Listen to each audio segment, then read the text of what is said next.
Hi, everybody. Welcome to Atlanta News First Plus at 11 o'clock. This is a segment that we call In Case You Missed It. And I just want to tell you right off the bat here that we're going to get started with some of the stories that you may have missed, but I'm keeping a really close watch on what's happening at the state capitol right now. There is supposed to be a news conference getting underway any minute now. State Representative Michelle Au, who is from Johns Creek, is going to be holding this news conference, and it is really to talk about gun safety here in our state, some of the legislation that was considered under the Gold Dome this year, and she is going to be joined. We're seeing several people gather already, but she's going to be joined by people from across the state, including students and families who were impacted by the Appalachia High School shooting last September. So we'll keep an eye on that, and as soon as they get underway, we'll be cutting to that. In the meantime, happy Friday, okay? So we finally made it to Friday. It's been a great week. We were super pumped for the home opener for the Braves. Yes, not the home opener, I'm sorry, the season opener for Major League Baseball yesterday, which of course included our Atlanta Braves, who played out on the West Coast in San Diego. Unfortunately, it didn't kind of go the way that they had wanted to. Remember, they ended their season last year in San Diego with a loss to the San Diego Padres, and sadly, yesterday they fell 7-4. In that game against the Padres yesterday. Chris Sale had a great game. I mean, he pitched 5 innings and really did well, and they were leading at that point, but in the 7th inning is when the Padres kind of came back and took them down. That's okay. You know what? They say it's a long season. We're in it for the long haul. That was only game 1. We got 161 games to go. So, we got plenty of chances to come back, and we're certainly rooting for our Braves. Their home opener is 1 week from today. So we're super excited about that. Ella Dorsey, First Alert Meteorologist. Remember last year she raced Blooper? Well, she and Courtney Jacobazzi have been kind of plotting to see what they can do this year. So we'll have to keep an eye on that. Truist Park is where they're going to be playing next Friday. Of course, no baseball there right now. However, I want to tell you what's going to be going on there this weekend. The Savannah Bananas are taking over Truist Park this weekend, but it's kind of a little different than baseball you might see. They're bringing their Banana Ball World Tour to Truist Park for the first time. So the exhibition team is coming here, and trust me, you've never seen anything like this before. The traditional ball game is swapped out for basically a show-stopping and action-packed version of baseball. They're going to have all these choreographed dances. They've got these routines all worked out. So the Bananas are going to take over Truist Park tonight and Saturday. So tickets are still available. So if you get a chance to go check them out, do that. They'll get you excited for baseball and all the other fun things in the Metro. So that's going to be really a lot of fun. All right, in the meantime, speaking of sports, there is a clothing company that is giving women in sports kind of the recognition that they deserve. CBS News correspondent Danya Backus has more on the woman who is behind this brand. Check this out. This is really very, very cool.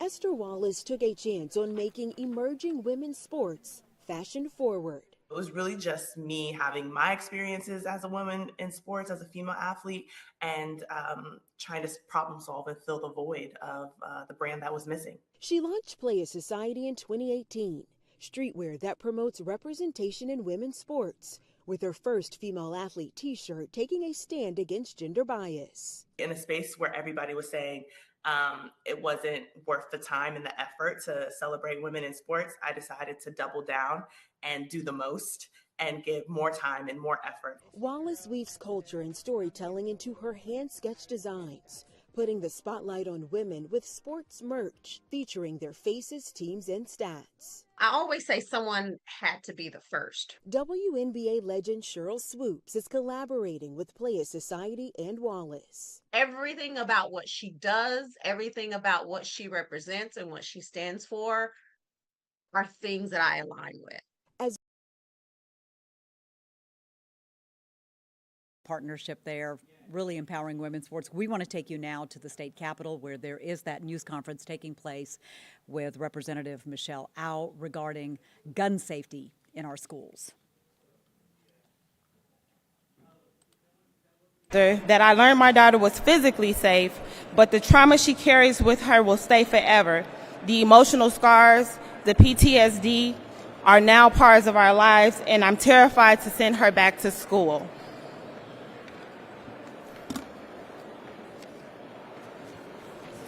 What's worse is the lack of support from the Barrow County Board of Education and Georgia state officials. We had to fight for AI weapons detectors to be installed, something that should have been done a long time ago.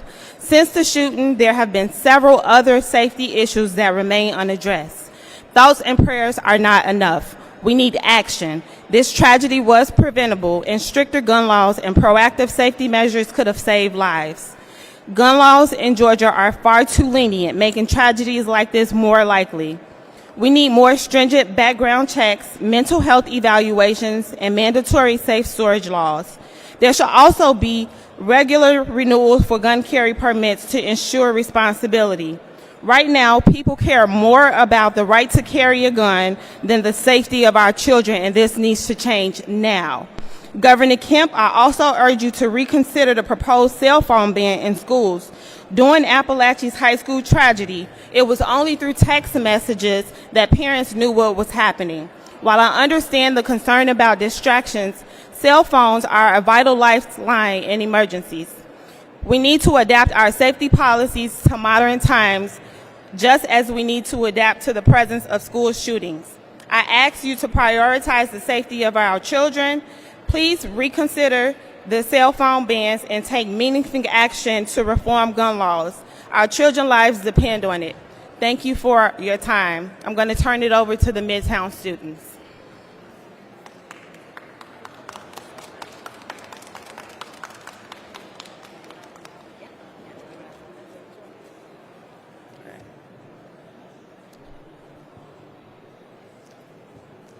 Good morning. My name is Julia Barton, and I'm here with Sierra Pape, Miriam Darb, and Audrey Lyons from Midtown High School, representing our school's March for Our Lives chapter. We are here because we refuse to accept a world where gun violence is normal. We refuse to accept that classrooms are battlegrounds, and we refuse to sit in silence while our generation is forced to learn how to hide behind desks before we learn how to drive cars. Just last year, 40,000 lives were lost to gun violence in America. That's not just a number. It's classrooms emptied, it's families broken, and that's futures lost. And yet, instead of solutions, we get excuses. But we are done waiting. Students are not just the victims in this crisis. We are the leaders that will end it. Today, we stand in front of Georgia's Capitol with one clear message. Our lives are worth more than politics, and we demand change now.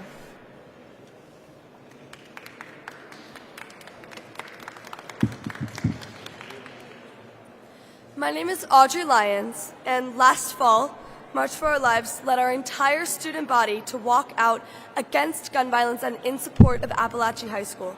Conservative and liberal students all came together because of our collective fear, and we're asking legislators to come together the same way to support us. I speak on behalf of my whole school when I say we are scared and we demand better protection from our government. HB 1, the Pediatric Safe Storage Act, would require firearms to be safely stored so that children don't have access to them. This would reduce the risks of school shootings, accidental shootings, and suicides, making the world a safer place for kids and teenagers like me. Legislators and community members, please think of the children in your life and support this bill. We're counting on you.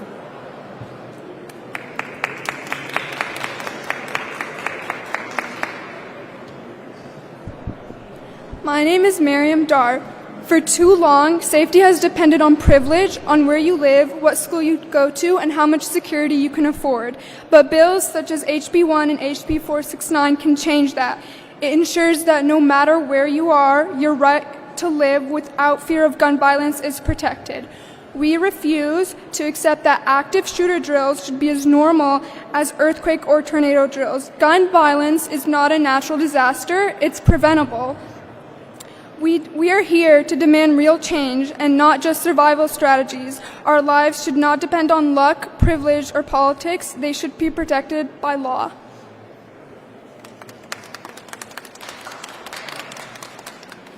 Hello, my name is Sierra Pape.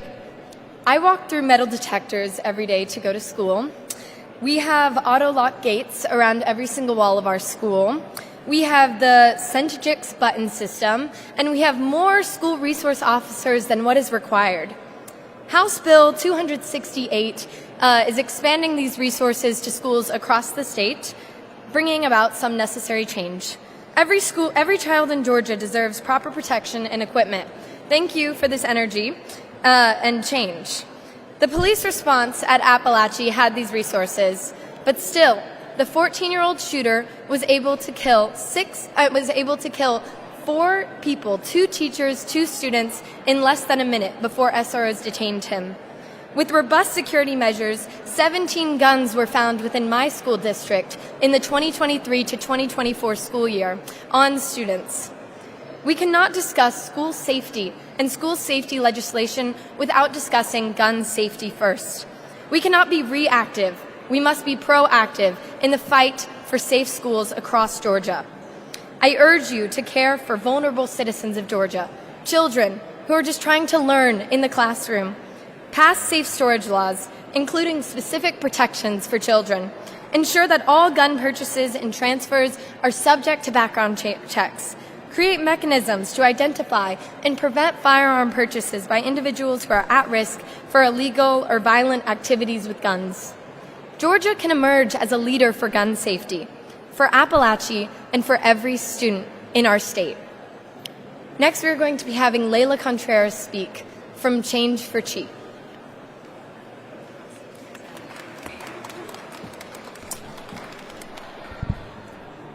Good morning. My name is Layla Renee Contreras. I graduated from Appalachia High School in 2019, the place that experienced the worst school shooting in Georgia's history just months ago. I am here today because my sister and my mother were there that day. Because I rushed to that school, terrified, not knowing if they were alive or if I would ever see them again. Because our community was shattered by violence that should have never happened. I will never forget when my sister texted me from an unknown number saying, "Layla, it's real, it's a shooting, it's me, Sasha, I love you." I read those words and my heart dropped. That was the moment my worst nightmare became real. I appreciate the efforts of those who have tried to push school safety forward, but the truth is, what we have seen so far is not enough. Not even close. There has been no true bipartisan approach. We've seen Democratic bills dismissed and Republican bills stripped of their most meaningful parts. Where is the willingness to meet in the middle for the safety of our children? Just recently, the most impactful part of HB 268, the student threat database, was removed. That very tool that could have helped prevent violence by identifying credible threats was abandoned. Meanwhile, HB 1, aimed at promoting responsible gun storage, was struck down. We're not even willing to put laws in place to keep guns out of the hands of children, to promote safe storage, to prevent tragedies like the one that tore through my community. And now, instead of addressing these root issues, a cell phone ban for kindergarten through 8th grade is about to be signed into law. A ban that does nothing to keep our kids safe from school shootings. A ban that ignores the very real and present dangers our communities face. I'm not here to dismiss the work that has been done. I'm here to say it's not enough. We need a real, multifaceted approach that addresses all aspects of school safety. This means safe storage education funding, mental health evaluations, and regular permit renewals. Support our students and teachers who are the ones left to pick up the pieces and live with this trauma every single day. School shootings are not inevitable, but refusing to address both mental health and gun accessibility will ensure that they continue. Representatives, Governor Kemp, and decision makers across all communities, this is not about politics. It's about public safety. It's about acknowledging the reality we live in and making responsible decisions to protect our children. I don't want anyone else to experience what I did on September 4th, 2024, to run towards school, not knowing if your family is alive or dead, to live with that fear every single day. Georgia needs to do better.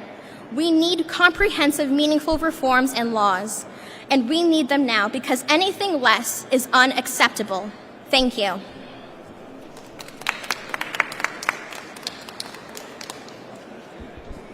Hello, my name is Rachel Morrison and I am a sophomore at the Paideia School. Going to school in the morning should not be a risk. Parents should not have to worry that the goodbye that they say to their kids as they drop them off is the last time they will see their children. A parent and their child should not hug and be scared to let go out of fear of that being the last hug that they share. Gun violence is the leading cause of death for children. After experiencing the horrifying events at Appalachia, the worst school shooting in all of Georgia history, it is only natural that we must take measures to combat this kind of risk. We can never undo the damage done by this awful incident or replace the precious lives lost, but we must take some action. Georgia has some of the weakest gun laws in the country and some of the highest rates of gun violence. We urge you to support safe storage laws, ensure background checks for firearm purchasers, and help fund anti-violence initiatives in the community. Please do not think of this as an infringement on every person's fundamental Second Amendment right, but rather a sensible regulation in the interests of keeping children safe. We have internalized the fear that a school, a safe place for kids where we can learn, have fun, and feel cared for by our peers and teachers, might become a field of violence where we have to crowd together in the dark and send goodbye messages to people who we fear we will never see again. This issue is not about revoking any rights, but ensuring a base level of protection for people who might fall victim to violence. We are asking you to protect us. Please listen to the voices of your future. Think of the children. Thank you.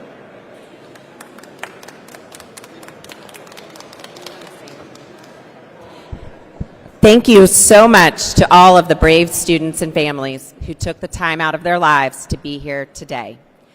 I think that the overarching message that we want to deliver is the response after Appalachia is this is not good enough. My name is Heather Hallett. I'm the lead organizer for Georgia Majority for Gun Safety.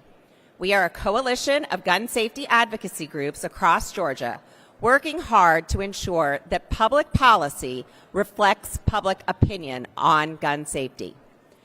Today, that is certainly not the case. We know that the majority of Georgians, gun owners, Republicans, Democrats, young and old, support foundational gun safety regulations. At Georgia Majority for Gun Safety, we advocate for practical measures proven to reduce firearm injuries and deaths nationwide. These fundamental measures include, as you've heard, safe storage laws, universal background checks, red flag laws, and funding for community violence intervention programs and safe storage education. Georgia lacks all of these fundamentals. And today marks an especially low moment. After the worst school shooting in Georgia's history, the legislature has refused action on nearly every gun safety bill proposed.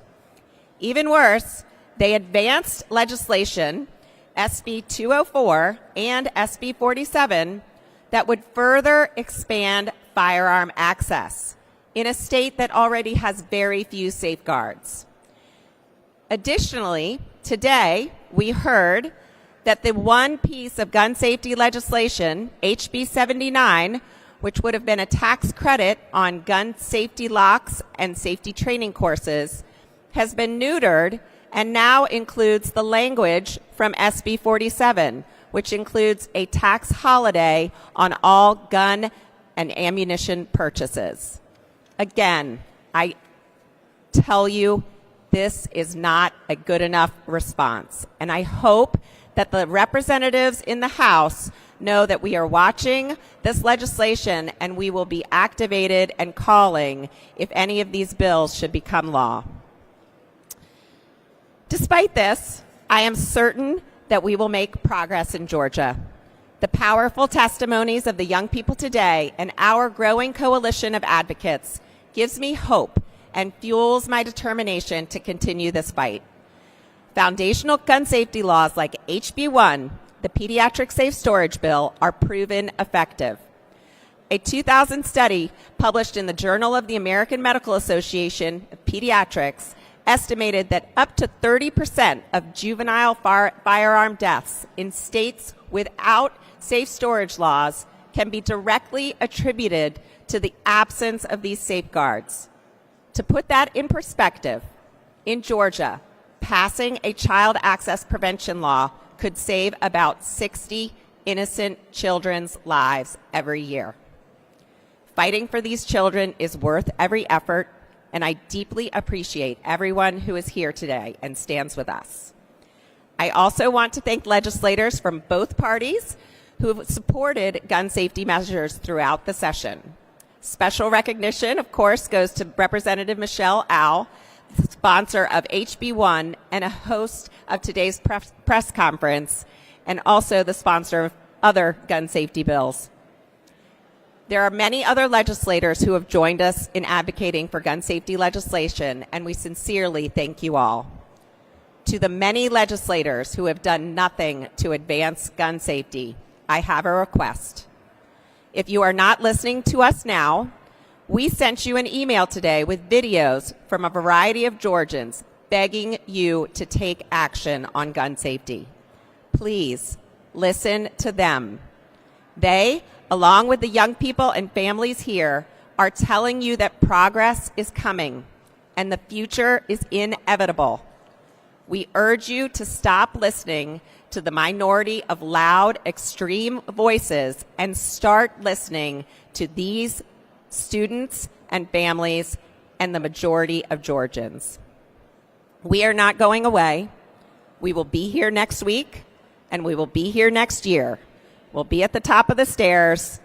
We will not stop until this body does something to protect our kids from gun violence. Thank you so much for being here today. I'll take any questions or any questions for the assembled speakers.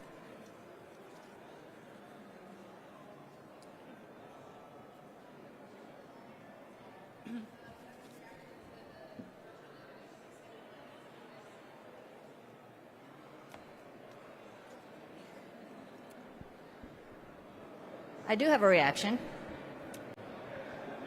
So just to fill people in, HB 79 was the bill that we passed nearly unanimously out of the House last year and nearly unanimously out of the House this year that does something quite simple, should be quite easy to pass, which is that it offers up to a $300 tax credit for purchase of safe storage equipment. Now you'll notice that this type of legislation takes a different tactic than some other of the gun safety bills that we advance.